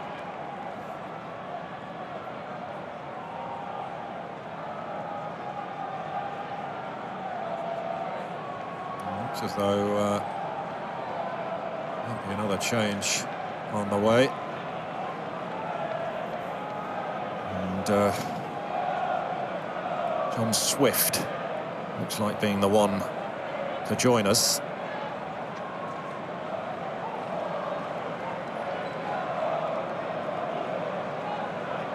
Interestingly, John Harley has got hold of the fourth officials board. I'm just trying to work out why he's walking around with the fourth officials board down there.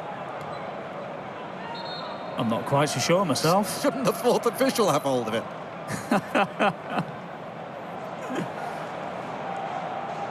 Well, I've never seen that before. So is it now down to the coaching staff to put their own numbers in the board? Surely not. Fourth official's having a great day of it down there. He's not doing anything. Is he still there? He might have got home.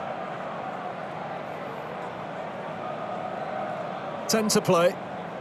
West Ham 3, Portsmouth 1 in this first round Carabao Cup tie.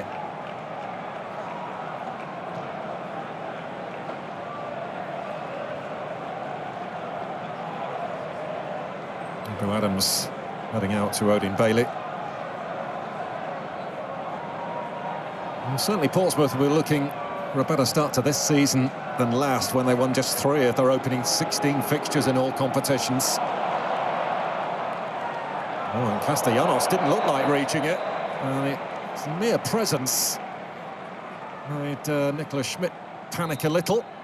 Substitution for Portsmouth. So I still don't like that decision as well, Paul. If it's evidently offside, then put your flag up, because you could see there Castellanos going through. Somebody could get injured. And Swift on for Colby Bishop.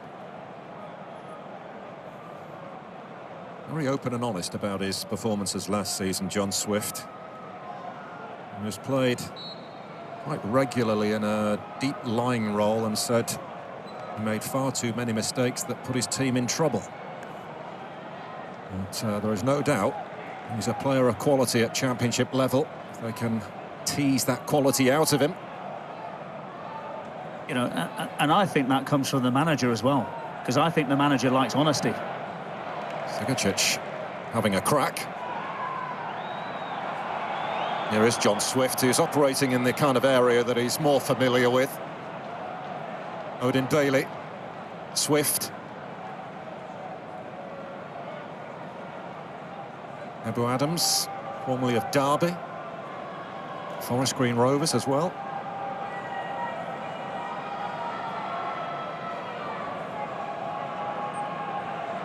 Bailey cutting in from that left side. Milovanovic. Shane. Scooping one out to Devlin.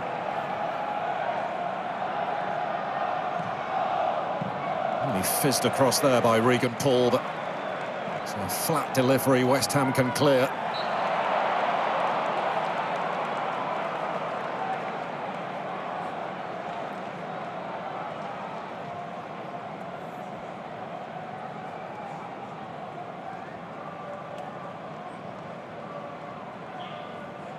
Shane. Certainly put the miles in today, hasn't he? Yeah, I've been very impressed with him. The way that he's gone about his business. I quite liked his link up with LaRue to start off with. But I think generally... Oh, that's nice. From Devlin on to Kenny. Just couldn't screw it back enough to Milovanovic. But again, it's a willing run, isn't it, from Kenny? As I said, he can go over to the left-hand side. Good run in behind. But not enough strength, really, to pull that ball back. But as I was saying, I think Messina will be... I know they're losing 3-1 at this present time, but it's just 8 minutes. By the time that first goal went into the third goal, it was 8 minutes. But apart from that, yes, West Ham have come close on a couple of occasions, but I've been quite impressed with Portsmouth. Yeah. Just a shame that they picked up a couple injuries, which might concern them, especially with the huge game against Queen's Park Rangers coming up at Fratton Park this weekend, or next weekend, sorry. Yeah, I agree with you. Despite the scoreline, there's lots to be admired about Portsmouth today and what they've done. And when you think about the players they've still got to come back and the players that they may well yet sign, could be on for a good season. Lofted long by West Ham. Swift bringing it down. I mean, it's early days, of course. I mean, you can't make any genuine predictions about how a team is going to go. You can only speak about what you see in front of you, and there's been long spells in this game where Portsmouth have looked lively, in particular when this man has been on the ball. Segacic jinking this way and that, and there's Milovanovic. Difficult for him to react quickly enough to get that on target. Yeah, absolutely right. But once again, there was Segacic. I just thought that he could have played in. Not quite sure who made that run in behind, but you can see the deflection coming off the back of the West Ham defender. As you say, not able to react quick enough. It's very, very difficult. I say it might take him 2 or 3 games to get himself match fit. Brought in from Spanish side Almeria. He was on loan in Portugal's top flight last season. Milovanovic got 10 goals in 32 games.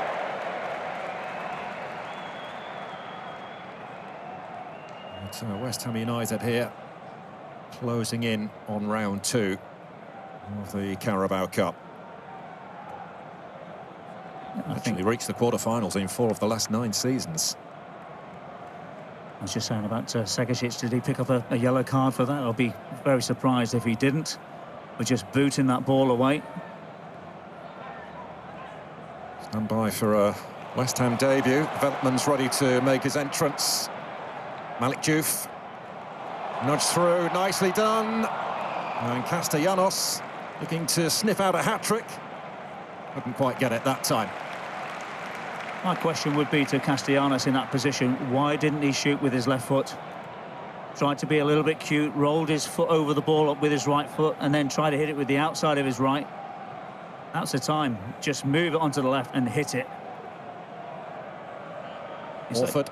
You say that Veltman is coming on? Yep. I was listening to what he's been saying this last couple of days, and I'll tell you what, it is very, very positive what he's saying about West Ham and what he's actually going to play, whether he's going to play 1 game, 5 games, 10 games, whatever. He's going to be very professional about it. Sagacic for Portsmouth, followed by Walker-Peters. Oh, it's not a good pass, though, to John Swift. And there is a foul by Abu Adams on Ward-Prowse, and there is a card as well for the Pompey man. Substitution for West Ham United, leaving the field, number 11, Tati Castellanos. So Joel Veltman coming on, and Tati Castellanos, who's hit the ground running this season. 2 goals on opening weekend for West Ham.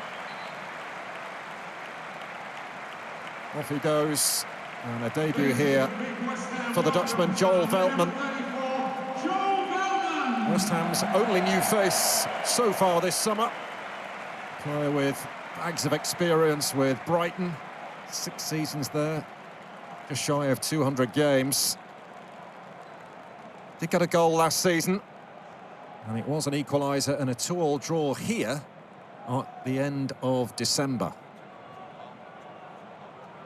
Well, did they not get him off in time there, Castellanos? I think he was too busy taking the acclaim from the home support. So, Veltman still waiting to get on the field. So West Ham at the moment playing a man light. Odin Bailey cracks one. Oh, didn't look far away, that. Well, I thought that was going to nestle in the back of the net. Great strike, wasn't it? I don't mind these rules. If you're going to take your time getting off and milking the applause, then OK, we won't bring somebody else on. But as I said, I've been very impressed with how he's gone about his business the last couple of days. But very experienced, and he wants to get this club back into the Premier League. Adaptable as well. He can play right back, centre back. Oh, Veltman.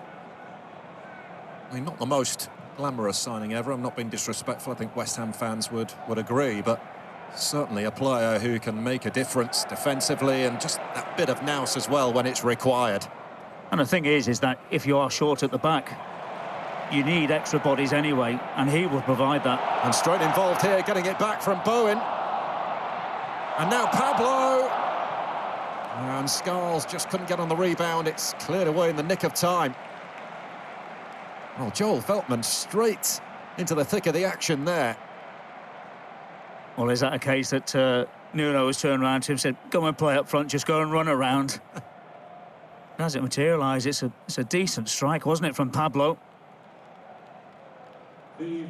Still seeking that first goal, though, in West Ham colours, Pablo.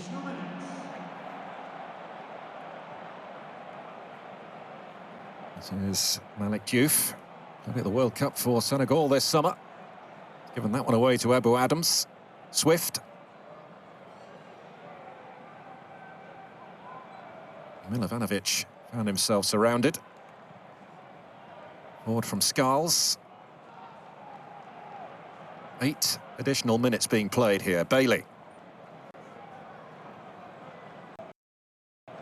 A hush around the London Stadium. Swift. Finds Kenny. Rocco Shane.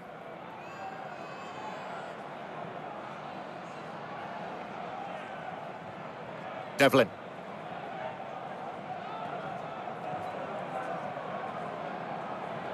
Well, if they can get one back, you never know. You never know. No, you don't. And they've worked this nicely.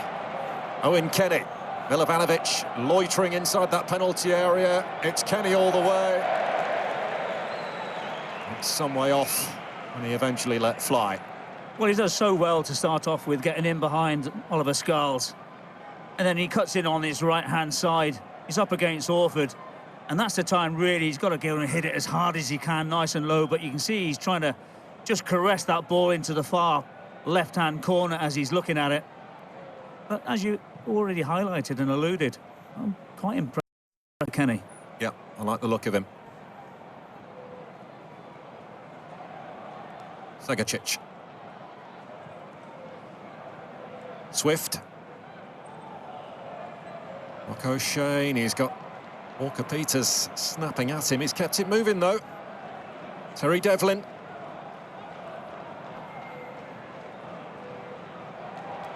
And Swift's ball through was cut out. Jared Bowen. Edward Adams has got his arms around Bowen's waist. Free kick, and rightly so. And I think he's got to be very careful because he didn't get booked for that challenge to start off with. And all of a sudden he's holding the shirt of Jared Bowen. And so it's just sense and sensibility, isn't it?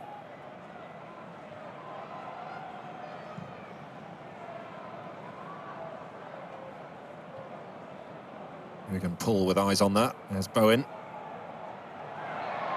And Walker-Peters is grounded by Odin Bailey. But that's quite a partnership they've got down that right-hand side, Walker-Peters and Bowen. And now Veltman getting clear, looking to turn it infield for Jared Bowen. There's Bowen now, Bristol has gone for a foul on Ebu Adams.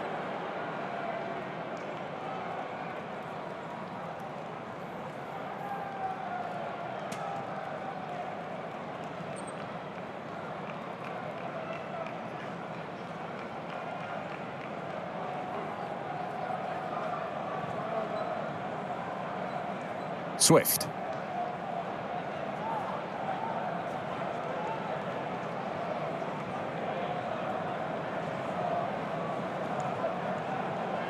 Adams. Marco Shane, Swift. Oh, Milovanovic went a little too early, perhaps. Kilman striding out. Oh, crowd enjoyed that. And what a ball that is too. Kyle Walker-Peters gets it out of his feet. Spilled, out it comes to Jared Bowen. Good block from Bailey. Now West Ham going close to finding goal number 4.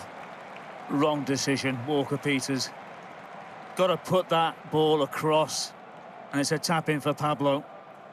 But you can see Max Coleman, the way that he moves that ball, strides into that midfield area. Great ball out to Walker-Peters. Then I thought that was the opportunity to square it. Segacic gets the better of Veltman, but doesn't get the better of Hermansen. Well, I'm not sure if that's a shot or a cross. I think possibly the latter. Saying to the two centre forwards, you need to be getting in there for tap-ins. That's a couple now that's gone just slightly wide of Hermansen's goal just recently.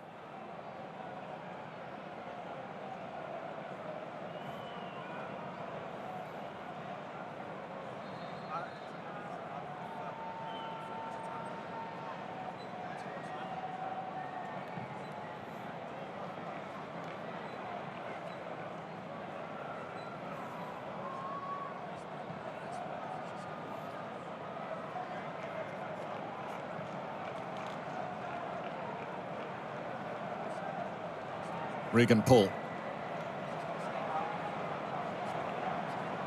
Shane.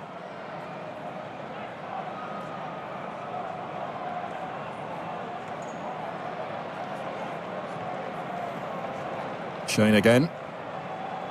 Nice ball. Segacic. How's it go?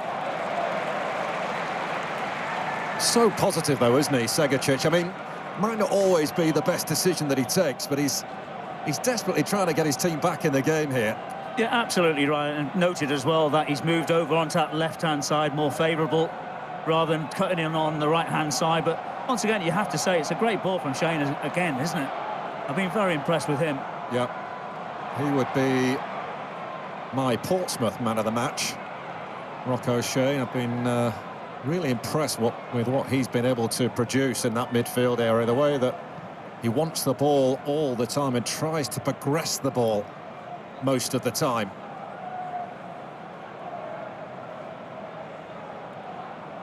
I think they've got a good one there.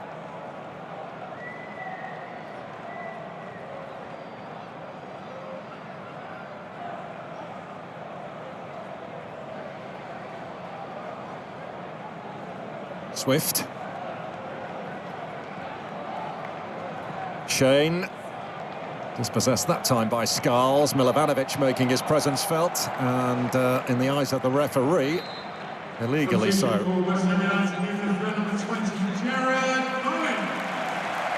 And Jarrod Bowen departs a little earlier than the rest of his teammates will. Another productive afternoon for him, the captain. And Josh Ajala, a 19-year-old, comes on. Joined West Ham's academy 3 years ago. Did score in pre-season against Stevenage. And a first-team debut for him, albeit for the last 30 seconds or so of this one.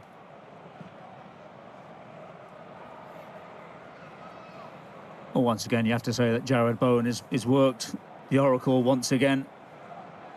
Saw him score that goal, slight deflection, but what a cross that was for Castellanos to get the third goal. Great header, but it was a great ball in from Jarrod Bowen. But good opportunity now. I say good opportunity, only 30 seconds or so for Ajala, just going to make his debut. You know, how great is that for a youngster?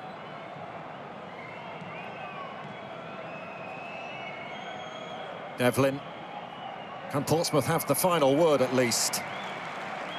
Oh, Milovanovic was marshalled well. And it is an opening day victory for West Ham. Exactly the way Nuno Espirito Santo would want to have kicked off the season after relegation from the Premier League. But they came from behind to do it in the Carabao Cup. Adrian Segicic giving Pompey the lead before Castellanos equalised. Bowen made it 2-1 and then set up Castellanos for the Argentine.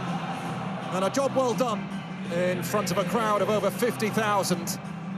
But still plenty of positives, I'd suggest, for Portsmouth as they leave East London.